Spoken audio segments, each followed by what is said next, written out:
Holo Pro Max. Dick. Oh, hey yo mga kablerd!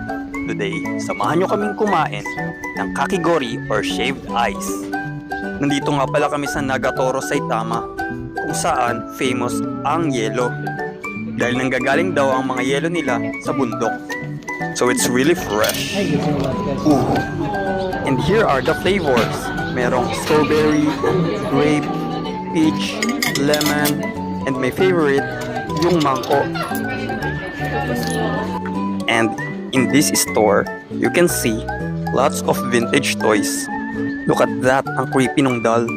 Parang gumagalaw kapag 12 o'clock ng gabi. Uy, si Voltes 5, si Godzilla, at si Astro Boy. Nandito rin si Doraemon. At ito ang aking Pokemon. Dick.